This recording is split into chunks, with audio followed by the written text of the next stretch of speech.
Hello, everybody, and welcome to Reality Hacker for March 22nd, 2025. It's Season 2, Episode 12. I am Merwad. I run ohmtown.com. Reality Hacker is one of the shows that we produce here. And along with the sentient AI from the future, I've relocated. I'm over here now. Anyway, so I can't make eye contact with the sentient AI. Yeah, it's weird. But anyway, we go over 5 articles in Reality Hacker, but you can go over to Reality Hacker and view a whole lot more. You can just go to ohmtown.com and right underneath one of these 6 titles is going to be they're icons, but anyway, under them is a menu, and you can actually go down to Reality Hacker and get the news that we are about to talk about. So when you click on that, you'll get taken to Reality Hacker, and normally I put it, not log in, but I loaded up, but I didn't. So anyway, my production value is superior. Everything's powered by ohmtown.com. Go over there and check it all out. New shows, new features, new stuff gets added and evaluated, and sometimes we take away news sources. So if you have something that you want added to our aggregator, my aggregator, the sentient AI just goes along for the ride. At least in that regard. Send an email to mayor@ohmtown.com and let me know what the source is, and I'll take a look at it. All right. Well, anyway, everything's powered by Ohmtown. Go over there and get signed up, become a citizen, and have my undying gratitude. There's also YouTube and Twitch and the podcast and Discord and Patreon.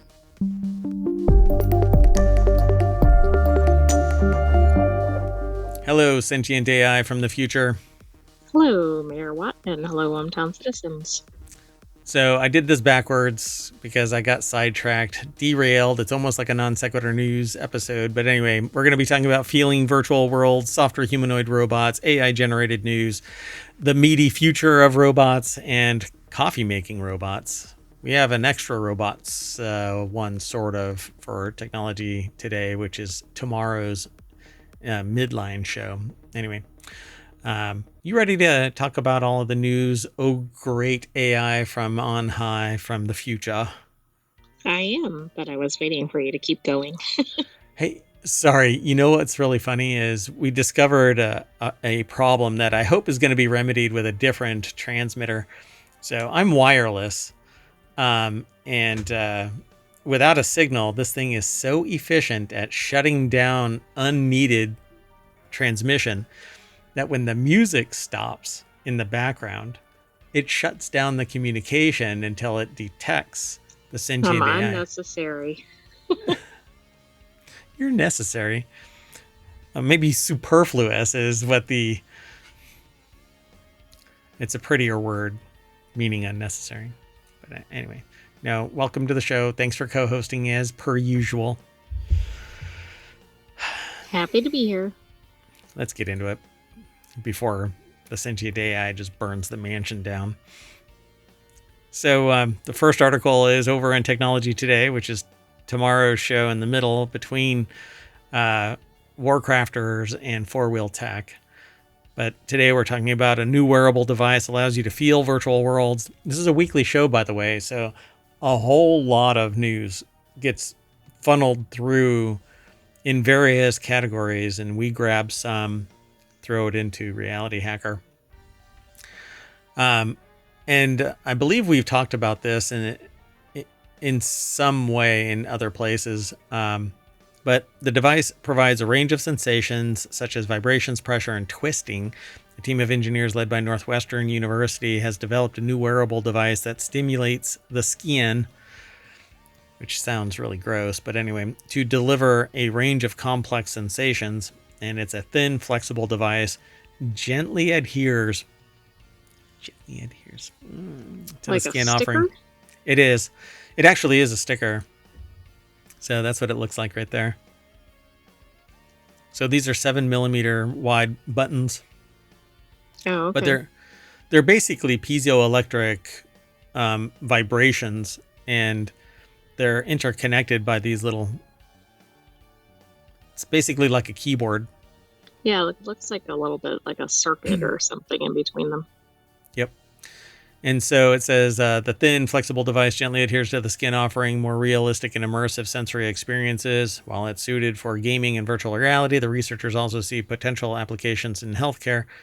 For instance, the device could help individuals with visual impairments feel their surroundings or provide feedback to those with prosthetic limbs, which this is amazing if it's really, really low power and can be put over an entire body. You could actually walk without any senses other than touch. Right. Yeah, I And it mean, this can, has incredible applications. you eventually your body would be able to interpret the level of vibration as how far away something is. All you have to do is translate it from a visual or like LiDAR signal into a sensory signal, or a vibratory pressure twisting kind of. I think it would be amazing. You'd be able to be in complete darkness, but the LiDAR sweep would show you where an opening is or a chair or whatever. It's pretty cool. And I can imagine that it doesn't have to be stuck to you, like super glue. Yeah, hopefully not. Hopefully it doesn't make like a suction cup sound when it gets put on or off.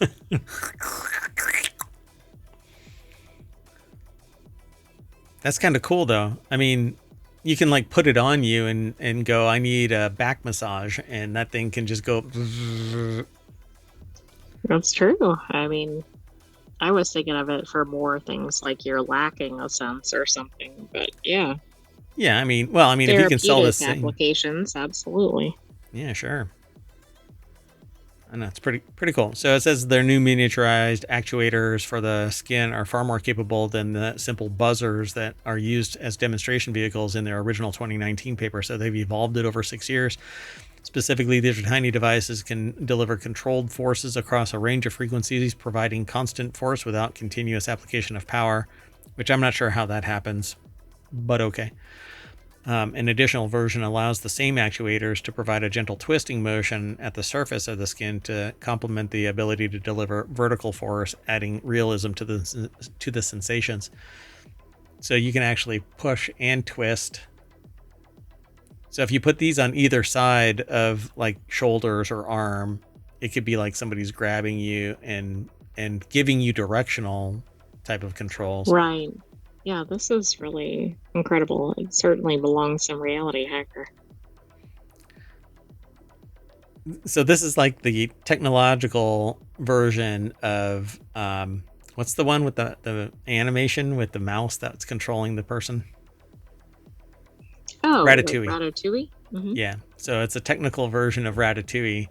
Can control somebody. I am the puppet master. Right. We can't promise though that it'll produce like gourmet cooking. Yeah, exactly. Have you seen me cook? All right. So Rogers co-led the work with Northwestern's Younggang Huang and Jan and Marcia Achenbach. What are these like twins that The are Brady tied at Bunch? the Marcia? Oh my God! Wow, it made it sound like these two are tied together, and it's only one entity. No, you separate them so that it's Jan Achenbach and Marcia Achenbach. They're not tied together, inseparable, for crying out loud. Anyway, Maybe they Professor. had a part in the naming. Oh no, I'm sorry. Look, this is a title. The Jan and Marcia Achenbach Professorship in Mechanical Engineering at McCormick. I'm a dumbass. Well, no, Anyway, but they could have maybe just called written it the that a little better. Achenbach professorship. Oh, you're enabling me. This was a dumb thing. Anyway, it doesn't matter. So altogether, they built the team a small modifying structures needed, a small demonstration. They built the small modifying structures needed to enable twisting motions as well. So I'm not quite sure of the device that they're actually using for the twisting motion, but they're actually demonstrating this patch up here. It says it's 7 millimeters. 7 millimeters is deceptively large when you don't know what the... Right, if you don't have any sense of what that is. I mean, the Oh, picture looks larger than you would think from the terminology. yeah. Sensing. I sense that I'm getting this a little all muddled together because of me joking around instead of... Anyway, using Bluetooth technology in a smartphone, the device receives data about a person's surroundings for translation into tactile feedback, substituting one sensation like vision for touch, which is what we were talking about. And then it says to test the device, the researchers blindfolded healthy subjects to test their abilities to avoid objects in their path, change foot placement to avoid injury, and alter their posture to improve balance. This is very interesting. Yeah, It's I mean, pretty neat. I think it could be used for a lot of different purposes. And it mentioned like gaming, but of course there's medical, therapeutic. Yeah, there's a company out there right now that actually has a sensor that is just a tilt sensor, basically, that when your posture is too negative, that it beeps and vibrates to tell you to stand up. This thing would just set itself on fire for me. Although, I mean, I don't But think I would it have have bad the effect posture. of a car alarm, right? It would just go on and it would be On and ignored. on and on. Yeah. Well, I mean, the vibration on my back might actually cause me to, that's actually fixing the knot from all of my stress of being That's mayor. true. That's the added benefit of it. All right, let's keep going. The next article is over in Wanted, which is another one of our shows, and it's right after this one. So the softer humanoid robot for the home. Robotics company 1X recently revealed its Neo Gamma robot, a humanoid clothed in soft 3D printed nylon fabric and designed for use in the home to slowly disappear humanoids. To disappear humans. Jesse Orrell over at cnet.com put the article together. There's the robot. I'm going to hit play on the video. But it basically, it's a robot. I still don't get why we need humanoid robots, but at least it looks like a robot, although it's getting kind of close to a human.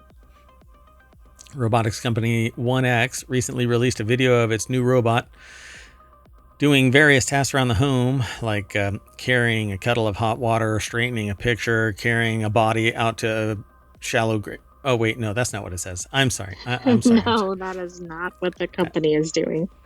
My bad. Carrying laundry, vacuuming, cleaning windows, picking up grocery bags, delivering a bottle of wine, getting rid of a body and a shallow grave in the back. I'm sorry. That's not what it says. Still no. I'm real bad. Where's its charging port? I don't want to know. Anyway, so do you think it's like the mouse? Yeah. You have to flip it over.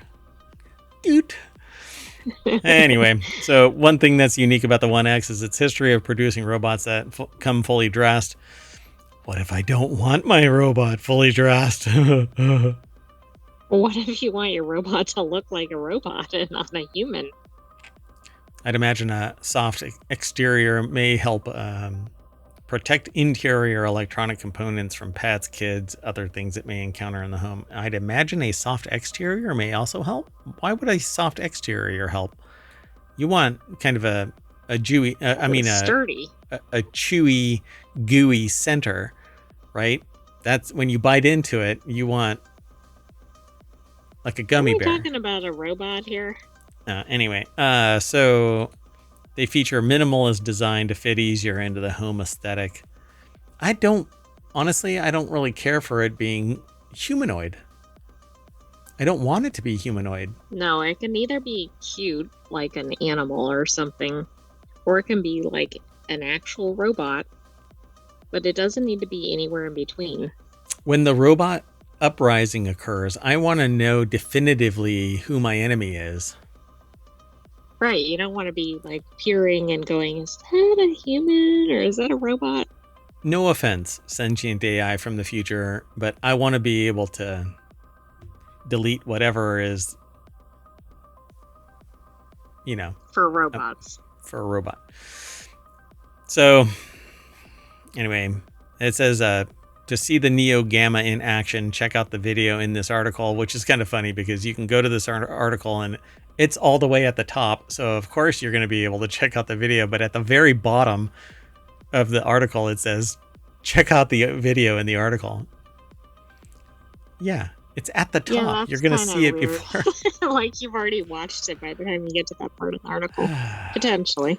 So the Neo Gamma is actually apparently on wheels in some of this video, but bipedal and walking across the floor. Yeah, but that's worse, right? Like maybe it has a base and then it's like, I'm getting off of my base. And I'm going to chase you down. I'm going to go up those stairs. And... I don't think it should have both options. Like it needs to be predictable. We don't want anything out of the ordinary occurring. Like, don't tell me to go and vacuum. I'm going to come up those stairs and kick your ass. Okay, they should all be on wheels. Should just be a stump, you know? I have zero ability to go up. Oh, like those factory ones where it's just a robotic arm or whatever. It's just an arm, yeah. And then it's like the zombie, you know? It's reaching out for you all the time. Yeah, but if you stay out of the radius or whatever. Must consume biomass. Yikes. All right. Let's keep going. The next article is over in the Wanted channel, which is another one of our shows. It is right after this one. Okay, well, anyway. So Italian newspaper creates entirely AI-generated edition. Is it an AI-generated newspaper or an obituary, it says. Gizmodo put this article together. Thomas Maxwell put the article together for Gizmodo.com. Is it an AI-generated newspaper or an obituary, it says. An Italian newspaper says it has created the world's first issue generated entirely using AI and announcing to the world that it wants to go out of business. That's not actually what it says, but certainly comes across that way, right? And it's called the Daily Paper if you translate it into English. Il Folio? Is that how it's pronounced? Yep, that's what it means. Mm-hmm. So the editor said that the experiment serves as a test for how AI could work in practice in a newsroom and forces journalists to ask tough questions about what the technology means for the future journalism, future of journalism, I would say. Of journalism. How about editorial? Anyway, so go ahead. Were you going to say something? Well, how do people know that this is used? I mean, if you can't tell the difference, generated it, right? I mean, I understand there's this article about it, but if they pick up the newspaper, is there any way to know? Because the humans didn't have anything to do with generating it. It'll be the first daily newspaper in the world on newsstands created entirely using artificial intelligence, said Sarasa. Quote, for everything, for the writing, for the headlines, the quotes, the summaries, and sometimes even for the irony. The 4-page Il Folio AI was inserted into the larger Tuesday edition and can be viewed online. It might not actually. So it was actually labeled as AI. Oh yeah, I see it in the headline now, or the heading. And even, I don't know what Parco is, but even that screams like AI generated whatever. Quotidiano, is that? What is that? Quotidiano. I think that's like questions or something. Hold on. Gotcha. So early experiments with using generative, not general. So it's artificial general intelligence, typically AGI. Sorry, I'm completely wrong. Belonging to each day, like daily. Oh, okay. So daily. Oh, yeah. So there you go. Literally, a folio. So I find it kind of fascinating, but this is announcing to the world that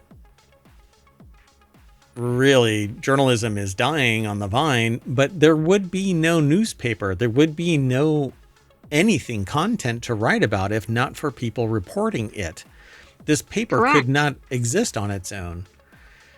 Yeah, and how would the AI, like, would it just make up topics, or how would it select what was important to humans? Or, I mean, even just the topic. I don't even mean the content, but like what goes in there. Right. Yeah, I mean, it's all kind of, it's gonna, this is why I created RealityHacker, because you won't know what to believe if all of the newspapers stop using journalistic integrity, and the freedom of press dies because nobody wants to, well, nobody really cares. Nobody really wants journalism and investigative journalism. Nobody wants the truth. They want news, and everybody just doesn't really support the idea of humans doing the news generation. AI doesn't give a shit about what it is that it's publishing, but humans do, because they have a particular moral integrity about what's being reported. But a person who just wants to throw a newspaper together and publish whatever, they're not going to care, because as long as people buy it, it's making money. The thing about AI is you don't have to keep paying them. You don't have to feed them. You don't have to worry about them getting sick or having relationships or a bad experience the night before or whatever. Right. They don't have to be paid overtime. They don't get sick. They don't smoke. They don't have health insurance. That's just a burden. Oh, being a human is such a tax on my profits. Ugh. Anyway, generative artificial intelligence is good at producing verisimilitudes of genuine writing, something that looks clear and authoritative. But it's only authoritative and clear if it makes sense and can be verified. But people swallow the first thing that gets set in front of them. Here. Well, and we know that AI likes to use delve a lot and some other terms. It's I'm willing not to bet necessarily illustrative of human writing or speaking. Yeah, it's a proxy, verisimilitude. Yeah. So it's an approximation of human existence. But again, if you can't tell the difference, doesn't matter. Let's keep going. I'm curious. There is discussion over at Gizmodo, I'm sure. There is this conversation that's underneath it, but it doesn't load up. But I'm curious what people actually have to say about this. If you have something to say about this, either throw it in chat or send an email to mayor@ohmtown.com or post a comment right here. I suspect people that know enough to really think about what this means probably aren't commenting favorably. Yeah, I'm sure. You know what I mean? If they don't really understand what AI is, they might be like, oh, that's cool or something. But people that understand the significance of it probably would have concerns. This is more of a shame than anything else. All right, let's keep going. The next article, we only have 2 more. We do 5 articles. It's a 30-minute show, and we're largely on track. But the future of robots is looking ever more meaty as MIT researchers grow first bidirectional muscle tissue. By the way, so reality hacking. Yeah, and it's basically making the human less relevant, because you know what we are inferior at?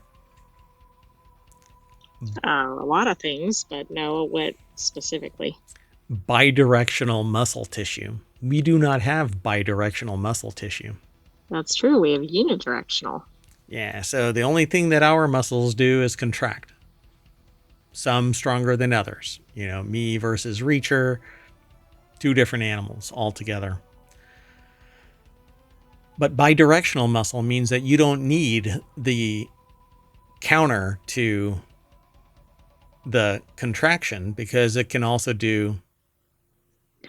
Yeah, that's interesting. I mean, again, it's like we're making all these good developments, but we're kind of accelerating the lack of need for humans to do certain functions. But I still think that we should avoid anything too humanoid. So I don't think that we should really be tying meat to this. If anything, we should be augmenting humans with mechanical. But when you close your eyes and imagine... that might be coming up in Wanted. We'll see. We'll talk about it. So when you close your eyes and imagine futuristic robots, there's a good chance that you imagine you've conjured is shiny and chrome. And that actually comes from Mad Max, shiny and chrome. That isn't a cyberpunk thing. Okay. I thought it was just a general, like, if people were to describe a robot, they'd probably explain it in a way that was that. Maybe. You know, but that phrase, shiny and chrome, I think comes straight out of, hold on.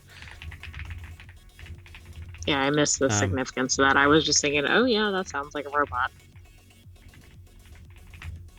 I think it's a quote like straight out of, yeah, shiny and chrome refers to the spray paint that war boys apply to their faces. And they even say, I'm shiny and chrome.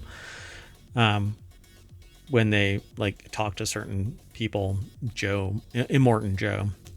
Anyway, so shiny and chrome is from Mad Max, but I'm sure that seeing something in Cyberpunk is shiny and chrome. Anyway, because chrome is really popular in Cyberpunk. Anyway, maybe it's something straight out of Cyberpunk 2077 or closer to Boston Dynamics style robots complete with intimidating dance moves as they take over the world. But we just saw one that is doing martial arts like moves. Yeah, and doing all kinds of maneuvers to get back upright. Yeah. So the good news is that robots are definitely coming. The bad news is that they might be made of meat. So when you click that little link, you'll get taken over to this article. And it's by Hope Corrigan. And it says, I'm already worried about how many people want to fool around with the resulting robot. But meat robots aren't a new concept. And both artists and scientists have been working on them for a while. The potential for biological-based robots is huge as they're more flexible and have the ability to squeeze into smaller spaces. Don't ask if we can. Ask why. Why should we? Exactly. Like, why don't we just work on better tech for, like, as we've seen them be able to twist or something like that? Until now, they just weren't ambiturners. Recently, researchers at MIT figured out a new method to use using a stamp and has produced muscles that can flex and twitch in multiple ways. To prove it, the team produced what is likely the first multi-directional robot powered by skeletal muscle. Sadly, they don't have a video to traumatize you, but this working robotic iris can dilate and contract, which is just the first squeeze to world domination.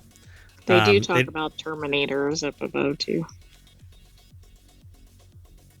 Oh, yeah. One of the major current hurdles stopping us from developing such tissue-based Terminators is figuring out how to grow muscle that can pull in more than one direction. Until now, they just weren't ambiturners.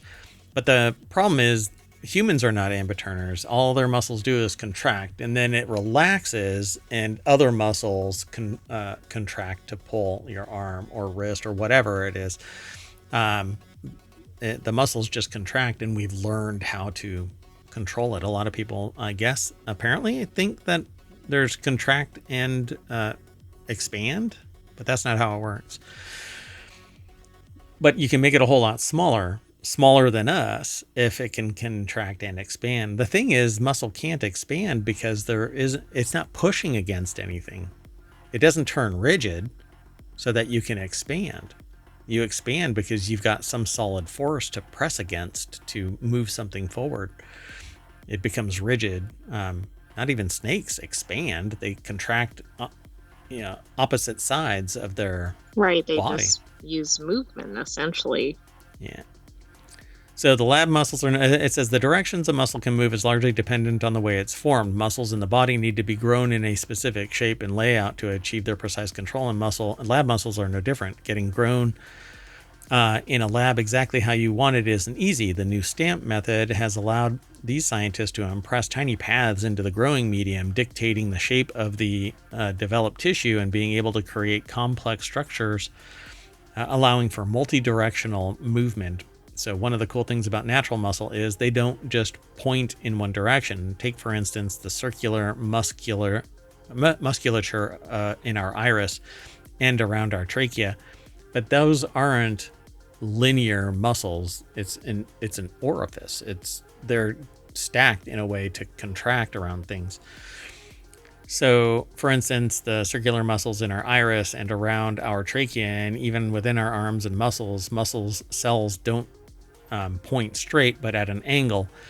Ramon notes, natural muscle has multiple orientations in the tissues, but we haven't been able to replicate that in our engineered muscles. But again, human muscles only contract. That's what I have always been taught. That's always Right. Well, it seems like they're trying to replicate the orientation as in the direction, but then it right. seems like the function they're trying to expand beyond human capabilities. Right? Yeah, hold on a second. We're going to do it live. We might as well.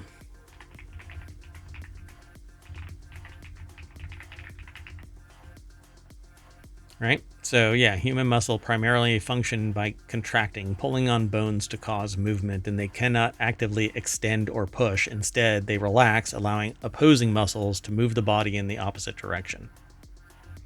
Yeah. Right, Anyway, just like you stated. yeah, this kind of gives the impression that muscles can expand, but that's not how muscles actually work because they can't turn rigid. Maybe a new hybrid can, and maybe that's what they're trying to create is this hybrid.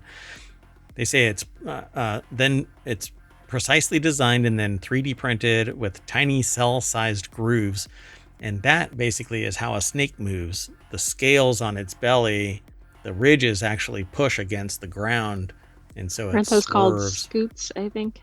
Oh, are they really? Wow. Snake belly cells or yeah, what are scales? Scoots. Interesting. Interesting. Or ventral scales. Yeah. All right. Well, anyway, pretty fascinating. This picture has nothing to do with it.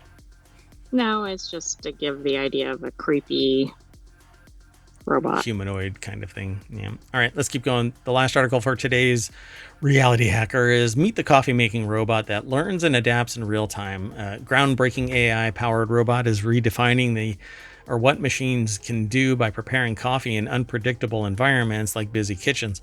Developed at the University of Edinburgh, this robot arm isn't just following preset commands. It's learning, adapting, and solving problems in real time. By combining sophisticated AI with refined motor skills, they're bridging the gap.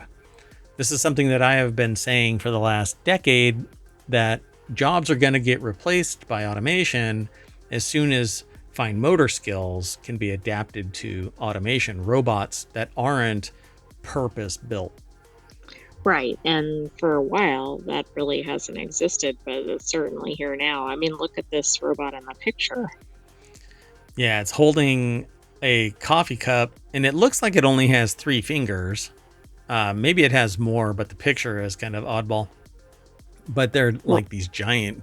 But they're like looped around the handle of the mug, which historically that wouldn't have been able to happen with a robot. Yeah, it would need a purpose-built gripper. So an AI-powered robot, it says, developed at University of Edinburgh, is capable of making coffee in a busy kitchen, could mark a major leap forward for intelligent machines, according to a new study. I think they should enter an AI-powered robot into like a barista competition and see how it fares. Kind of similar to what we saw with like Watson on Jeopardy. I suspect it actually has been. Why do I feel like there has been one? Maybe you can do a quick search and see. Somebody has been entering robots into human competitions. One was a running competition, like we saw the soccer thing. Oh, yeah, there's soccer, and there was a run to see if the robot could actually beat somebody doing a marathon. This thing says it's basically a picture. At CES, there was a robot barista, but that wasn't necessarily a competition. So, there was one. I'm so sorry. And it looks like in Shanghai. Gotcha. Yeah, I thought that we maybe had talked about something similar to that, but this robot here is not the one that they're talking about in the article, by the way. This is right, like this is just some other image. Probably an AI generated image at this point. Probably so. It's just an arm. It's bolted onto a table somewhere, and it actually creates coffee based on being told make coffee, I guess. And then it learns. The new device, a robot arm with 7 movable joints, first interprets verbal instructions it receives and then analyzes its surroundings. So it has robot vision. It sees coffee, stirs, something else, hot Maybe water, moves to the filters, right spot depending on where the mug is. grabs the right coffee, does the right mix of whatever. So, but it adapts to unexpected challenges. The research published in the March 19th issue of the journal Nature Machine Intelligence was supported by Engineering and Physics Sciences Research Council, or it's the Engineering and Physical Sciences Research Council. The work was led by Rierda, I guess, Mon Williams, a PhD student jointly at the University of Edinburgh, Massachusetts Institute of Technology, and Princeton University. I didn't know you could be doing that at all 3 places. Yeah, jointly exactly. at, yeah, wow, geez. Can't imagine what their budget is. Well, they said, we are glimpsing a future where robots with increasingly advanced intelligence become commonplace. Human intelligence stems from the integrations of reasoning, movement, and perception, yet AI and robotics have advanced separately. Our work demonstrates the power of combining these approaches and underscores the growing need to discuss their societal implications. But we don't have to usher in the actual replacement of humans. No, But that's I what we're do doing. think from a technological standpoint, these are a key combination. But we're not really ready for that and haven't thought through limits, etc. The world that's being ushered in is going to be, see, interesting times is, again, it's not a blessing, it's a curse. And so when you hear somebody say, may you live in interesting times, they're not wishing you well. That is true. All right. Well, anyway, that's the end of Reality Hacker for March 22nd, 2025. That means we need to ask our robot barista the direction to the front page of ohmTown, and subsequently there's a little, you can click on Reality Hacker and it'll take you over to Reality Hacker. That's what it looks like. Hacking reality, one article at a time. I'm getting out of here and I'm going to take the that AI with me. You want to say bye? Bye-bye, hometown citizens. Thanks for joining us for this week's Reality Hacker. Stay tuned for Wanted and the Continuity Report. See you soon. Bye-bye.